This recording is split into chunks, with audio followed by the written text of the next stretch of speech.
明白没有啊？雍正说有，说明白了。康熙皇帝有个遗诏，临死有个遗诏啊，就遗嘱贴出来。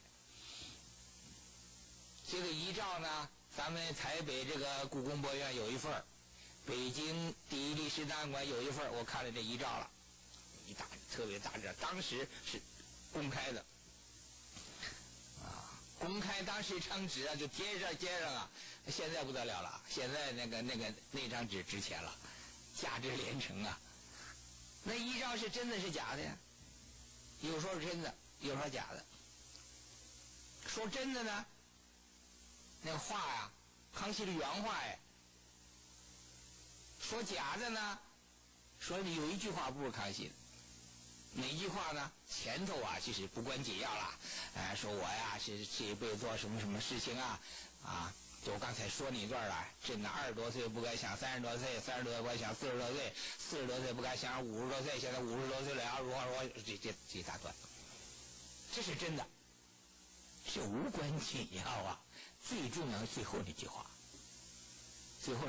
皇四子胤禛，就那个雍正，人品贵重，心少正宫，就长得非常像我，就让他继承皇位。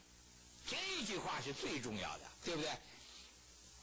别的不是最主要，这句话是真的是假的。康熙死之前没这句话，原来的遗诏没这句话，那现在这句话是真的是假的。这句话真的，那雍正继位我就是合法的。他们兄弟谁不得说这句话是假的？那你雍正就除了你让他哥们都不服啊？多少个兄弟啊？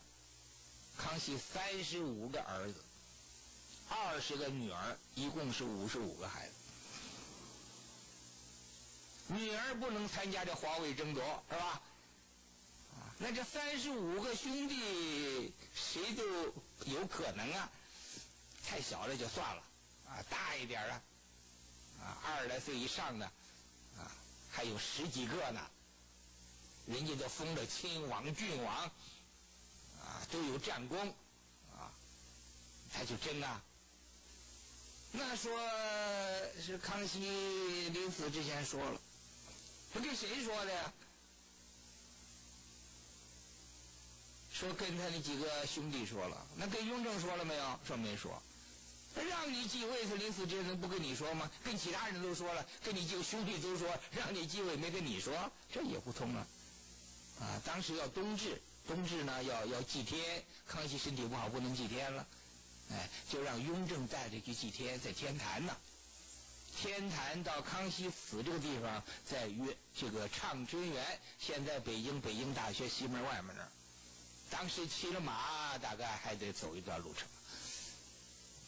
康熙紧急召集雍正来，雍正就来了，跪在那个康熙那床底下给他请安。康熙还说呢，说朕病逝日君，你还见好，可就不糊涂啊，是吧？那还可以跟你说呀，我让你接班当大伙面说清楚了没有啊？而且一天接见3次都没说。那谁说出这话让雍正接班呢？有个大臣叫隆科多，舅舅隆科多，这个舅舅，别人不知道，他知道，说他给这个雍正传达的其他在场35儿子在场，别人都不在场，跟他一人说。你这时候就是没有旁证是不是？完了，雍正下令，所以北京城门全关，紫禁城城门也关。没有他的命令，任何人都不许这个进到紫禁城里头。夜里赶紧把康熙的遗体从城外挪到这个皇宫里头，挪到那个乾清宫那儿把他吊唁。他的同母弟弟同胞皇十四子胤禛回来了，他这个皇四子很聪明你回来了，他想一看，你是先给康熙皇帝来吊唁呢，你还是先给新皇帝继位来贺礼是不是这问题你要先给康熙皇帝来这个吊唁，他说了，你目无皇上，我现在皇上了，你要先给他吊唁，他说你目无皇父，皇父死了在停灵了，你先给我拜，都可以杀你，是不是所以他这个弟弟比较聪明，先请示，说请示他，你说我是先给咱们爸爸去行礼祭奠，我是先给哥哥你来祝贺你做皇帝。雍正一看没辙了，是吧？不许进城，让你到遵化，遵化离北京240里地，你到那儿给父亲守灵去吧。他就到那儿去了。这样雍正就办了登基典礼，就当了皇帝了。兄弟之间就是可能有人不服吧，是吧？七嘴八舌。后来就一个个处理，把这个政权就算稳定住了。雍正啊，在位13年。雍正这个人呢，第一是勤奋的勤，他爸爸就勤，天天叫御门听政，御皇帝的御门